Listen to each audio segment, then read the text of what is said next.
great to be here with you today.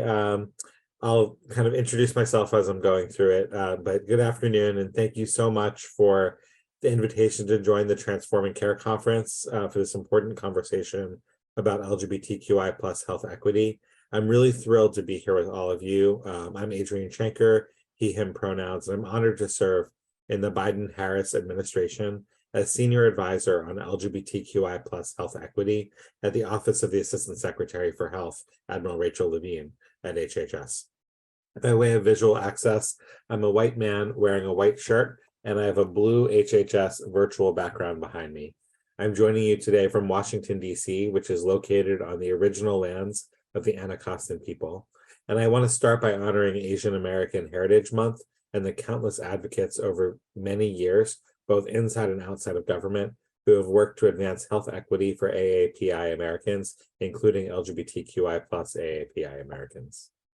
I'm proud to serve in the Biden-Harris administration, the most diverse administration in history, an administration that has been clear from day one, from President Biden and Vice President Harris to Secretary Becerra and my boss, Admiral Rachel Levine, that health equity is a central goal to which we must strive toward. President Biden himself has been crystal clear in his support for health equity. On his first day in office, the president signed an executive order advancing racial equity and support for underserved communities through the federal government. Among other things, this executive order called for the establishment of an equitable data working group, stating that the lack of disaggregated demographic data has, quote, cascading effects and impedes efforts to measure and advance equity. A first step to promoting equity in government action is to gather the data necessary to inform that effort. The president's executive order emphasized the enormous human costs of systemic racism, persistent poverty, and other disparities. It directed the federal government to advance an ambitious whole of government equity agenda that matches the scale of the challenges we face as a country and the opportunities we have in front of us. On June 15th, 2022, the president signed an executive order advancing equality for LGBTQI plus individuals. This executive order calls for action to address the significant disparities LGBTQI plus youth face in the foster system, the misuse of state and local child welfare agencies to target LGBTQI plus youth and their families, and the mental health needs of LGBTQI plus youth. The executive order calls for safeguarding LGBTQI plus youth from dangerous practices like so-called conversion therapy. And the EO also asks HHS to create the first ever report on the health equity of intersex Americans. HHS has been delegated bold deliverables under this executive order, and we are working diligently to implement the president's executive order and to support the health and well-being of all people who live in America. This includes both improving data collection on health disparities and addressing access to care challenges. In February 2023, at his State of the Union address, the president called for numerous health equity measures, including capping the cost of insulin at $35 for everyone who needs it, prioritizing the removal of lead pipes in America's public schools, ensuring veterans have access to mental health and suicide prevention services, and attacking cancer head-on. He also spoke about the importance of ending gun violence in America and enacting comprehensive non-discrimination protections. We know that gun violence and discrimination are public health issues that disparately impact historically marginalized and excluded populations. After the horrific shooting at Club Q in Colorado Springs, Admiral Levine and I visited the site. We met with survivors and community leaders, mental health providers.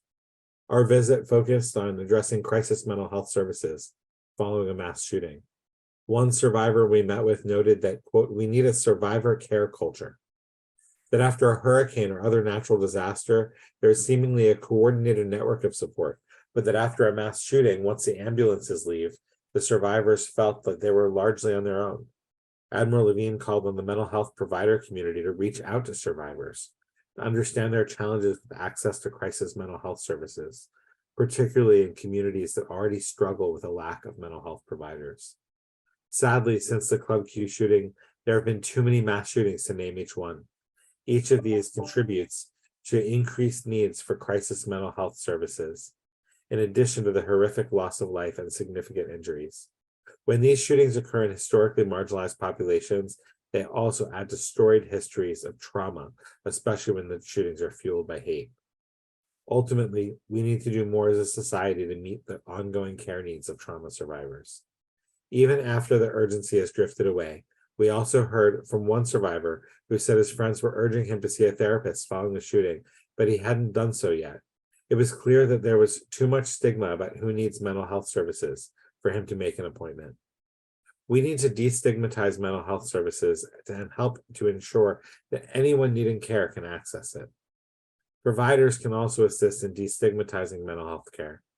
The more people talk about mental health care, the less it is stigmatized.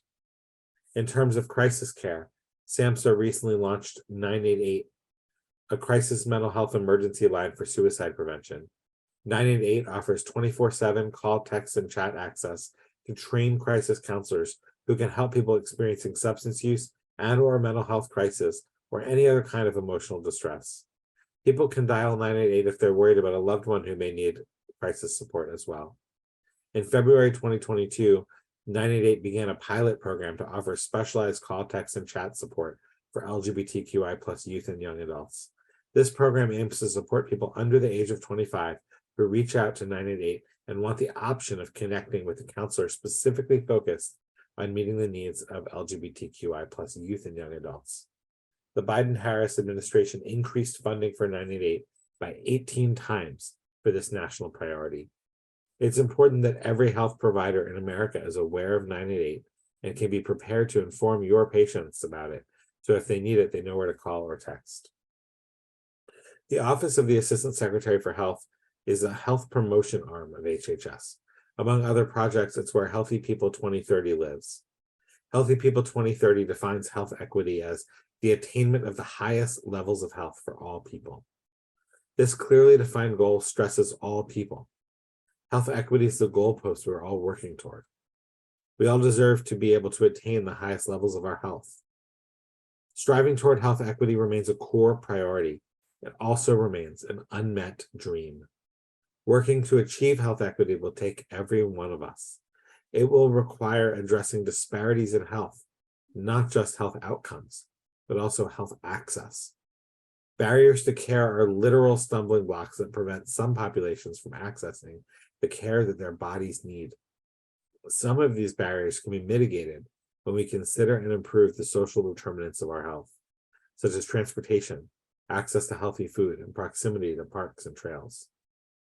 Other barriers are mitigated with health insurance, but some barriers require clinical education and practice changes, such as considering barriers to entry on patient intake forms and the design and display of materials in patient waiting rooms. These non-clinical elements impact a patient before they even meet their provider and can greatly impact the patient experience and patient-provider relationship. There are well-documented promising practices that clinics can utilize to remove these barriers to care. The Biden-Harris administration is also working to safeguard LGBTQI plus youth from harmful practices such as so-called conversion therapy. As an unscientific and harmful practice is not supported by any legitimate medical or mental health association, conversion therapy causes irreparable harm on LGBTQI plus youth, and we are working diligently to implement the president's executive order and to protect youth from this harmful practice.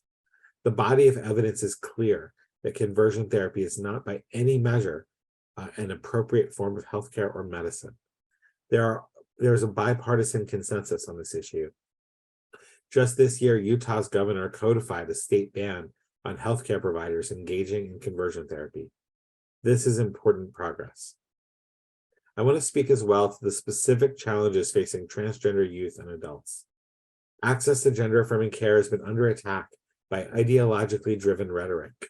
We have seen states limit trans youth's participation in sports, limit trans youth's access to essential medicine, and even states that have called for child welfare investigations into parents of trans kids.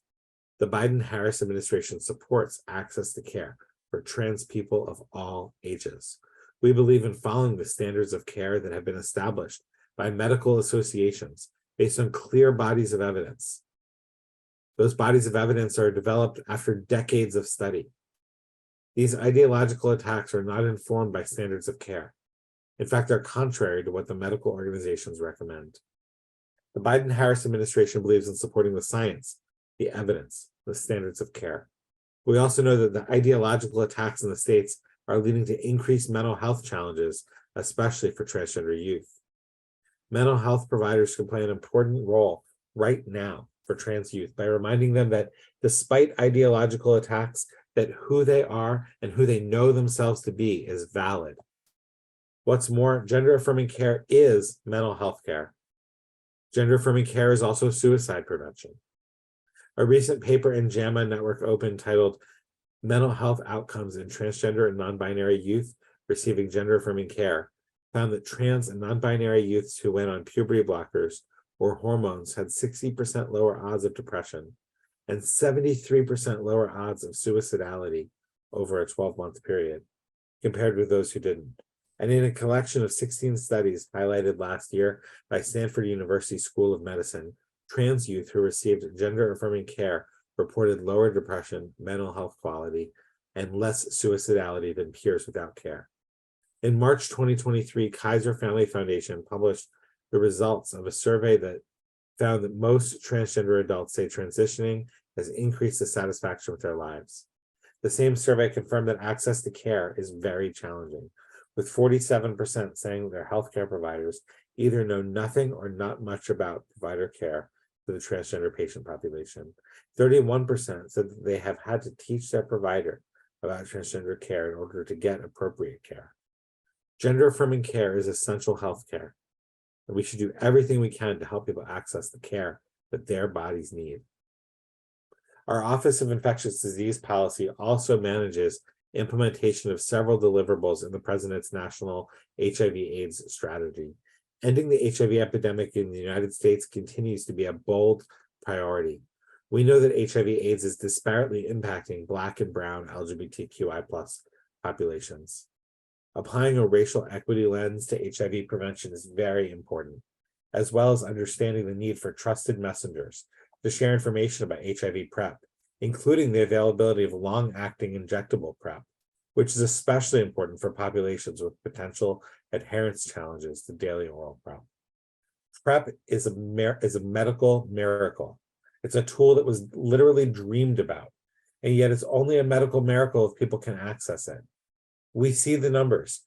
PrEP is a proven tool that can help end the HIV epidemic, but it's not yet being equitably prescribed to Black and Brown people who live in America. We need to ensure that PrEP is available to anyone who needs it. Ending the HIV epidemic in the United States is a goal with broad bipartisan support. Like the cancer moonshot, it's a big goal with a complex pathway, and it will take all of us. The government cannot achieve the goal without the partnerships and support of healthcare workers across our country. We have the tools at our disposal to end the HIV epidemic.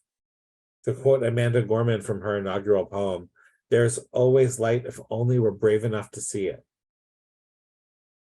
As healthcare providers, you have direct experience with the diverse challenges faced by patients as they navigate the health system.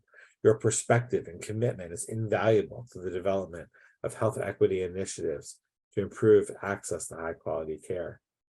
Ensuring regular access to HIV testing among priority populations remains an important tool to ensure that people always know their status and to assist newly diagnosed patients to get linked to HIV treatment. Repeatedly, community members indicate that they felt most comfortable receiving an HIV test from either a community-based organization or from their doctor's office.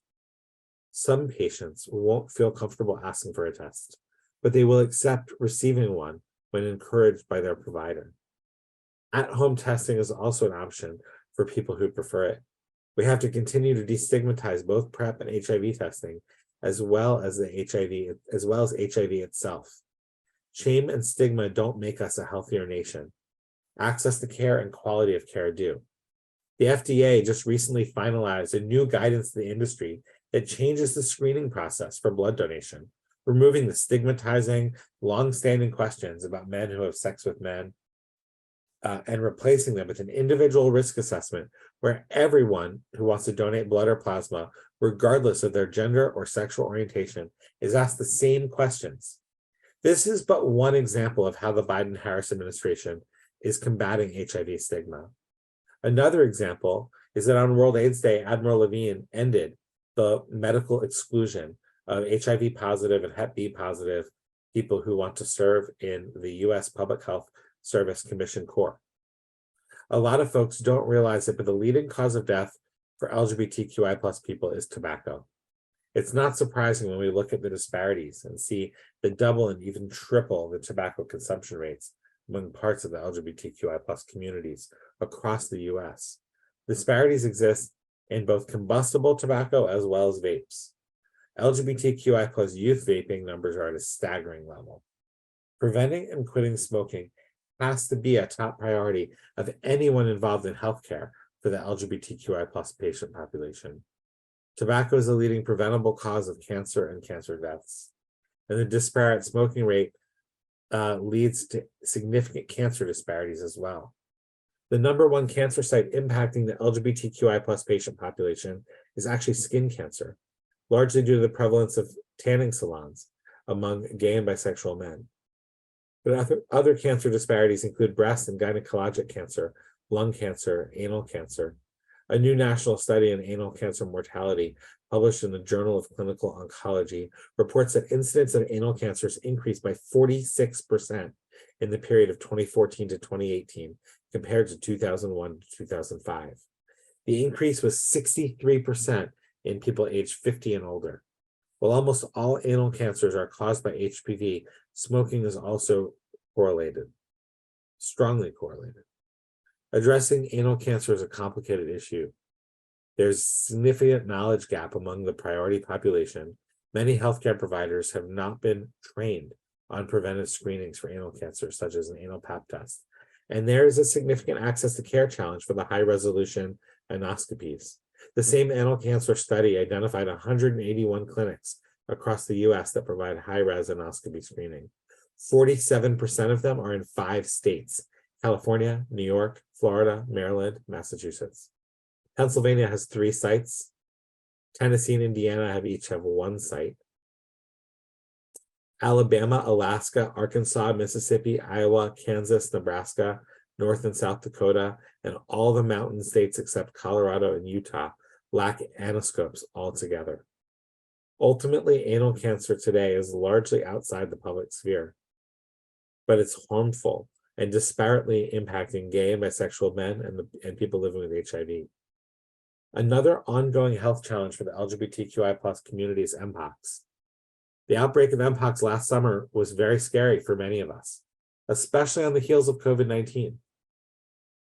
And we've come a long way. In the 9 months following last summer, we really did get the Mpox numbers down to very low levels, thanks to a robust national Mpox response led directly by the White House. That said, we're already seeing a surge in Chicago and expecting further surges this summer, throughout the summer of Pride.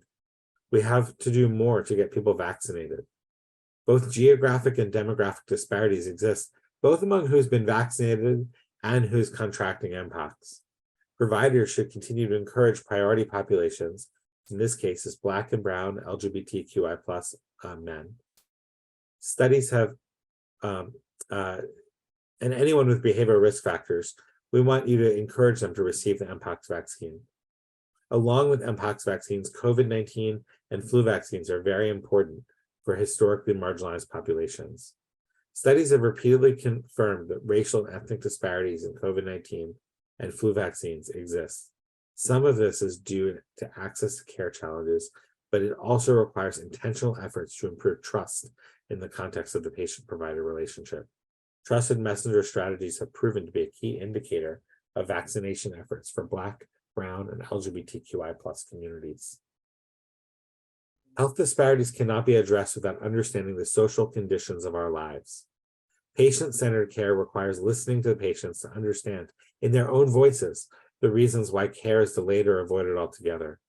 And let's be clear, the delaying or avoiding of care due to fear of mistreatment is absolutely, unquestionably a patient safety issue. Ultimately, it's up to providers and health systems to ensure that patients feel safe. But actually, it's up to all of us. The social factors of our lives lead to worsened fears of mistreatment. Ideological attacks on trans health, continued experiences with conversion therapy and HIV stigma, all of these lead to a layered feeling among many in the community that the care that LGBTQI plus people may need is just not accessible to us. We have to do better. The government looks at health disparities from the population level. Clinicians look at them at the patient level. You see what health disparities look like in real life, and you're in a position to not only make the necessary clinical changes needed to support the elimination of health disparities, but also to bring patients along with behavioral changes as well. It will take all of us to address health disparities and achieve health equity. In closing, I want to thank Peter and the team at Transforming Care Conference for the invitation to speak to you all today. Thank you for all you do to make health equity a framework of clinical practice.